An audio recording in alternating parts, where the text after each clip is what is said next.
Gbogbo ọmọ Yorùbá ọ̀rọ̀ rèé o. Lọ́wọ́ yìí lórí awuyewuye tó ń lọ nípa bí àwọn EFCC bí wọ́n ṣe freeze àkáǹtì ìjọba ìpínlẹ̀ Ọ̀ṣun. Lọ́wọ́ yìí ẹ mọ̀ pé ó ti pẹ́ tí a ti ń gbọ́ pé Ààrẹ Bọ́lá Ahmed Tinubu wọn lọ́wọ́ nídìí ìbàjẹ́.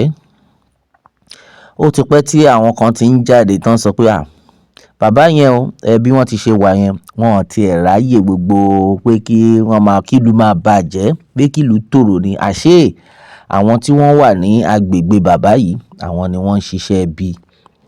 Lórí bí wọ́n ti ṣe ti àkáǹtì gómìnà ìpínlẹ̀ Ọ̀ṣun tí wọ́n ṣe tì pa, báwọn EFCC ṣe tì pa, Ààrẹ Bọ́lá Ahmed Tinubu ti dá sí o.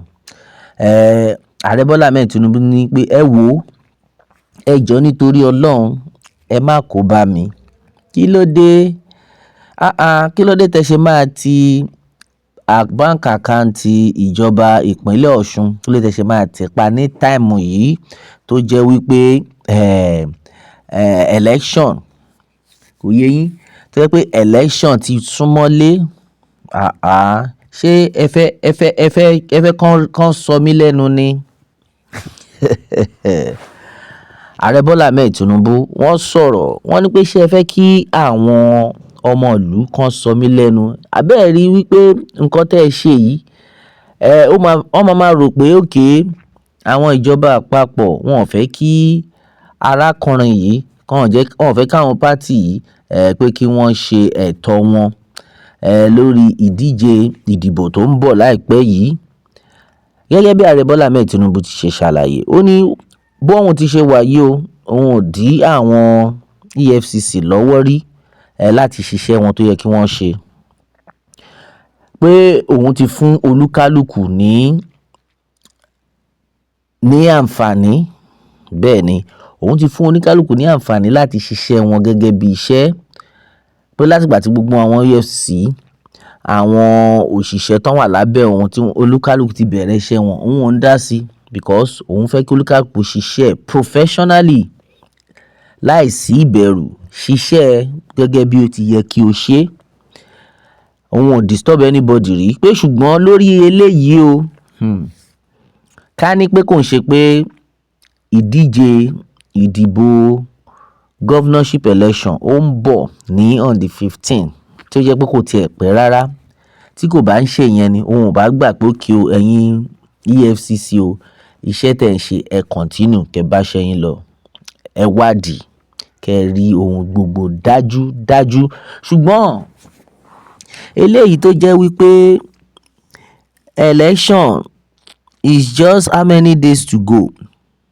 Election governorship election títí ìpínlẹ̀ Ọ̀ṣun just on the 15th of August tá wà yìí òun ló fẹ́ ṣe. Ẹ wá lọ ń freeze account. Ṣé ẹ mọ̀ pé wọ́n máa ní àjẹ́ ké lánàá ọmọ kú lèní? Ṣé wọ́n ní pé àjẹ́ tó ké lánàá òun ló pọmọ ni? Ẹ jọ̀ọ́ torí Ọlọ́run ẹ bá wa unfreeze account yìí ná ní time tá wà yìí. This is not the right time tẹ́ máa sọ pé ẹ fẹ́ freeze account anybody. Though mo gbé fún yín o, ẹ ń ṣiṣẹ́ yín kò yé yín, mo gbé fún yín. Ẹ má fi tiyín kó bá mi. Ààrẹ Bọ́lá Ahmed Tinubu wọ́n sọ̀rọ̀ sókè, wọ́n ní in fact ẹ ń dójú tì mí leléyìí. Ẹ wò bí gbogbo ẹ ṣe ń lọ yìí, ṣé ẹ̀yin náà ti ń rí wípé a gbọ́dọ̀ wà very careful. Bẹ́ẹ̀ ni, gbogbo ọmọ ìlú ẹ gbọ́dọ̀ wà very careful ká mọ̀ nǹkan tá máa sọ nípa àwọn ìjọba wa. Though àwọn kan ti rò, ọ̀pọ̀lọpọ̀ ti rò pé àwọn ìjọba yìí ṣá ẹ mọ̀ nítorí ó jẹ́ pé APC ni wọ́n wọn fẹ́ kí any other party wọlé. Oríṣiríṣi làwọn èèyàn ti rò. Ṣùgbọ́n léyìí tí Ààrẹ Bọ́lá Ahmed Tinubu ti jáde tán yìí, ẹ unfreeze account ẹ. So in case tó bá jẹ́ pé at the end of the day wọ́n win wọ́n ní pé ẹ ṣe bí àwọn ọlọ́fà tán ti lọ freeze account ẹni ẹlẹ́ni, báwo lẹ fẹ́ kó ṣe sponsorship báwo lẹ fẹ́ kó náwó láti promote campaign. Ààrẹ Bọ́lá Ahmed Tinubu ní pé no, ẹ jẹ́ kí everything wà free and fair. Ìdí rèé tí ààrẹ Bọ́lá Ahmed Tinubu ṣe ni pé ẹ wo EFCC, ẹ unfreeze àkáǹtì àlàyé yẹn, ẹ unfreeze àkáǹtì ẹ jẹ́ kí nǹkan kan máa lọ létòlétò. Then lẹ́yìn tí gbogbo nǹkan bá ti ṣẹnu re, anything tó wá máa ṣẹlẹ̀ later, maybe after election, ẹ lè padà sórí ètò yẹn. Dó ọ̀pọ̀lọpọ̀ àwọn èèyàn tẹ̀ ti béèrè pé kí ló dé tó fi jẹ́ pé táìmù election yìí lẹ máa rántí pé máa unfreeze account. Mo mọ̀ pé àwọn kan máa wò pé ẹ ṣáà máa wò ó ti yín, ẹ máa wò ó ti yín. But nǹkan táwa ti rí sìn ni wípé everybody ń try àti make sure wípé gbogbo ẹ lọ déédéé. Pàápàá jùlọ ààrẹ Bọ́lá Ahmed Tinubu, àkànṣára sí yín fún ìgbésẹ̀ ńlá yìí. Kò easy, bẹ́ẹ̀ ni kò easy kí olórí jáde kó kàn sọ pé kì no. Ẹ mọ̀ pé táìmù àwọn Buhari ni, kò yé yín, gbogbo ó yẹ kó ti yé yín náà. Àwọn eléyìí ò ràn anybody, wọn ò ràn yín.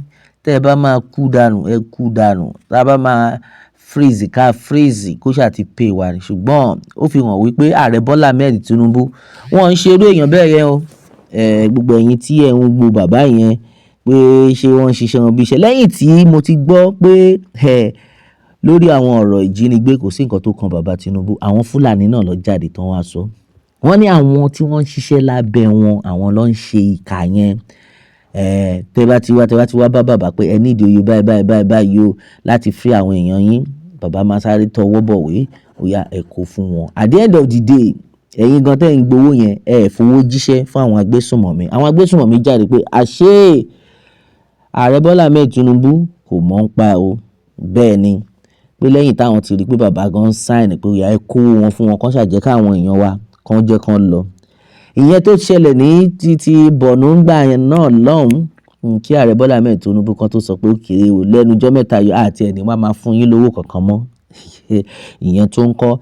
Ṣùgbọ́n oríṣiríṣi àwọn nǹkan mèremère ni bàbá ti gbé ṣe. Ká má fọ̀rọ̀ gùn, ààrẹ Bọ́lá Ahmed Tinubu ti pàṣẹ fáwọn EFCC unfreeze àkáǹtì àlàyé yẹn.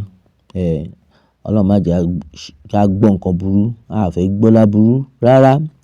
Unfreeze àkáǹtì yẹn kí olúkálùkù ṣe ohun tó yẹ kó ṣe pẹ̀lú ọwọ́ mímọ́. Bẹ́ẹ̀ ni o, pẹ̀lú ọwọ́ mímọ́. Ọ̀rọ̀ rẹ o, ẹ̀yin èèyàn wa, ẹ yẹ̀ wò, ẹ gbé yẹ̀ wò. Kí ni èrò yín lórí eléyìí? Ẹ jẹ́ n gbọ́ comment yín lórí comment section. Ẹ má dẹ̀ gbàgbé láti tẹ̀lé Pilado World fún àwọn ìtúpalẹ̀ míì. Ó tún dọjọ́ mi o, ọjọ́ rẹ̀ ó dàbọ̀.